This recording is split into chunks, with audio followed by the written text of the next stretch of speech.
जय हिंद। स्वागत है आप सभी का आपके अपने यूट्यूब चैनल अमृत एकेडमी पे।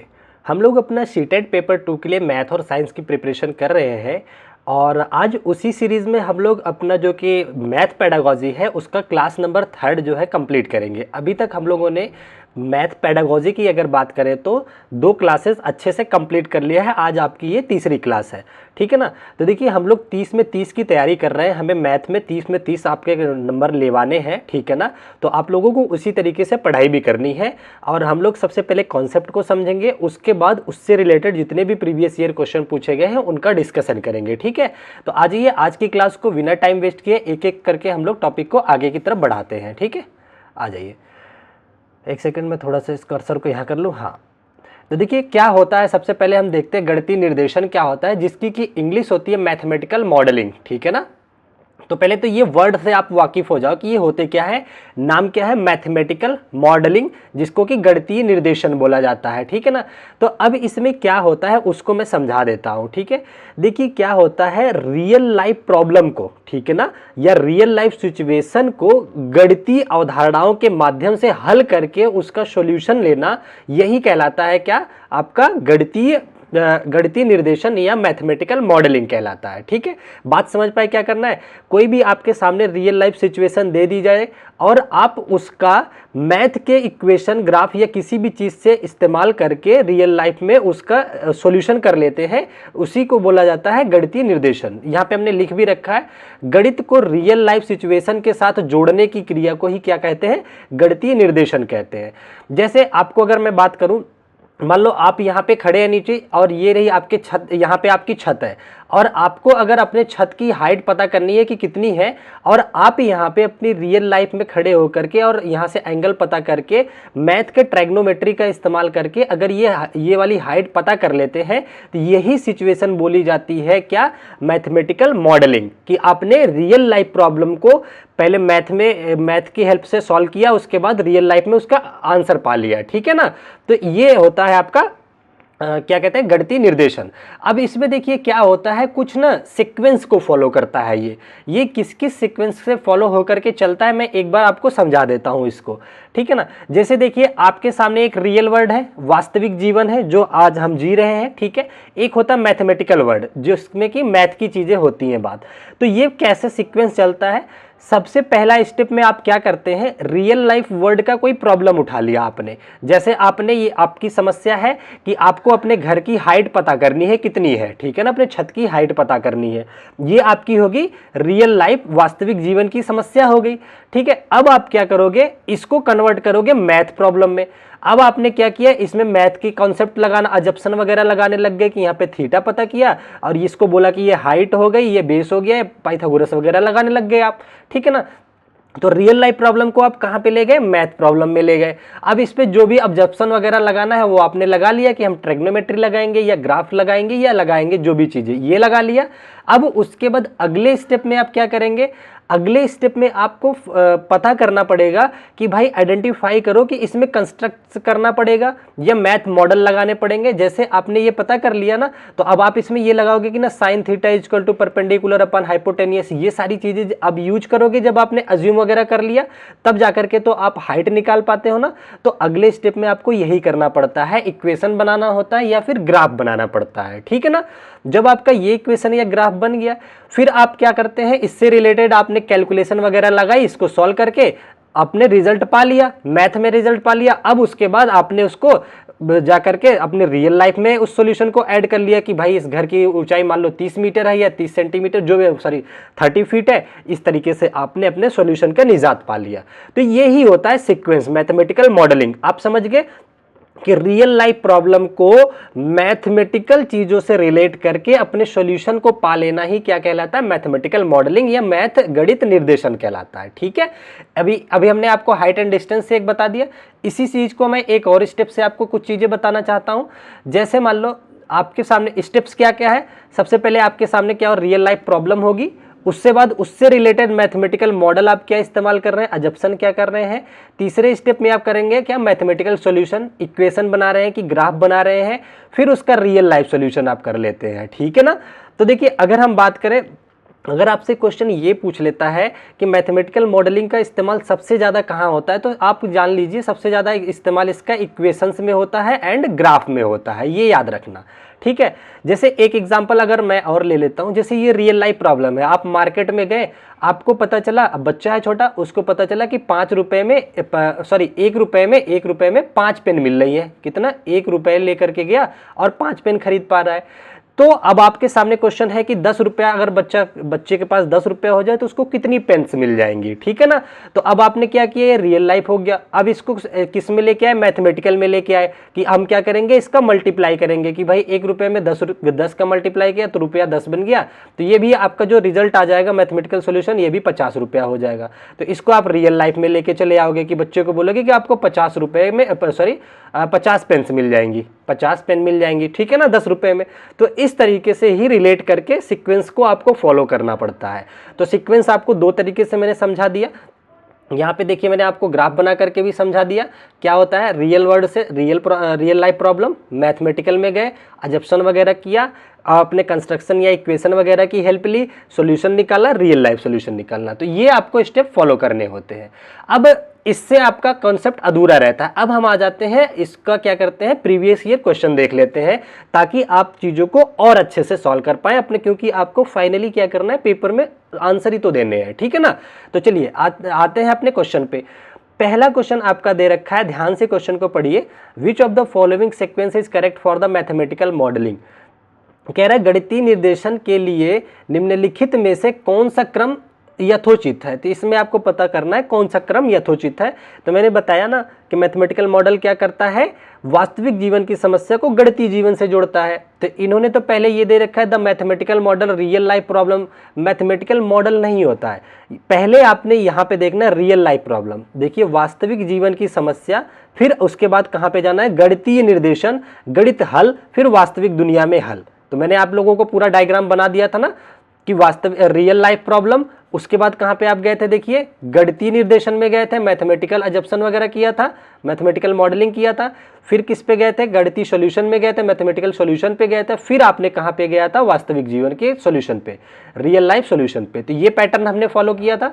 तो देखिए पहला वाला इसने तो शुरू कर दिया, मैथमेटिकल मॉडल पहले ही ला दिया, तो ये ऑप्शन तो गलत हो गया। इसमें भी मैथमेटिकल मॉडल से शुरू किया, ये भी गलत हो गया। यहाँ पे एक्चुअली एरो होना चाहिए था, तो यहाँ पे दिया नहीं, तो आप इस तरह से लगाएंगे तो आपको और अच्छे से क्लियर हो जाएगा। इसने भी शुरुआत मैथमेटिकल मॉडल से किया, ये गलत है।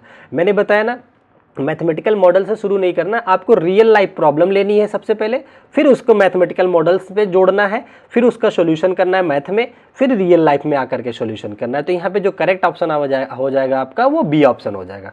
आई थिंक अब आप लोग अच्छे से समझ पाए होंगे हम कहना क्या चाह रहे थे। चलो और आगे बढ़ते हैं हम लोग, और क्वेश्चन सॉल्व करते हैं ताकि आपको और अच्छे से चीज़ें क्लियर हो जाए। अगला क्वेश्चन आपके स्क्रीन पे दे रखा है, कह रहा है निम्नलिखित में से कौन सा गणितीय निर्देशन उपयुक्त उदाहरण नहीं है। ये बात आपको ध्यान देना है कि कौन सा ऐसा है जिसको कि रियल लाइफ से नहीं जोड़ करके पूछा गया है या बताया गया है। तो देखिए कह रहा है किसी देश के मानसून के आने की प्रगति करना, प्रगति क्या लिख रखा है, हाँ जो चलो ये आपको किसी भी देश में मानसून आने की प्रवृत्ति को पता करना है। तो इसको आप रियल लाइफ को प्रॉब्लम को इसमें देखते हैं ना, ग्राफ निकलता है कितना कितना चांसेस है मानसून बदलने का, क्या नहीं है, तो ग्राफ के माध्यम से आप गणितीय निरूपण कर रहे हैं। तो ये तो सही है, यहाँ मैथमेटिकल मॉडलिंग यूज हो रहा है, तो ये आपका आंसर नहीं होगा, ठीक है ना। अगला ऑप्शन देख लेते हैं, यहां कह रहा है फलक और किनारों के बारे में समझने के लिए ठोस क्यूब के प्रतिरूप मॉडल का प्रयोग करना। तो भाई देखिए यहाँ पे आपने रियल लाइफ का इस्तेमाल नहीं किया है, यहाँ पे आप चाहते हैं किसी क्यूब का फलक पता करना, फेस पता करना, किनारे पता करना, तो आपने डायरेक्ट ही उठा करके क्यूब ले लिया है, ठीक है ना। तो आपने यहाँ पे किसी अगर आपने मान लो बुक ले लेते, आपके सामने मान लो जैसे मेरे सामने ये टैब है, अब मैं ये लेकर के अगर समझाता हूँ तो अब मैंने रियल लाइफ से चीज़ें लेकर के जोड़ा है, लेकिन आपको फलक बताना है क्यूब का और आपने क्यूब ही इस्तेमाल कर लिया अगर, तो ये आपने रियल लाइफ से नहीं जोड़ा है। तो इसका मतलब ये क्या है, आपका गणितीय मॉडलिंग नहीं है, मैथमेटिकल मॉडलिंग को निरूपित नहीं करता है। तो आपका जो करेक्ट आंसर हो जाएगा यही आ जाएगा, ठीक है ना। बाकी के आंसर आप चेक कर सकते हैं। कह रहा है किसी व्यक्ति के शरीर में रक्त का आयतन आकलन करना, तो भाई शरीर इसको रिलेट करके आप आकलन कर रहे हैं, कोई डायरेक्ट नहीं कर रहे हैं, रियल लाइफ से जोड़ रहे हैं, तो ये भी आपका सही है, तो ये आंसर नहीं होगा।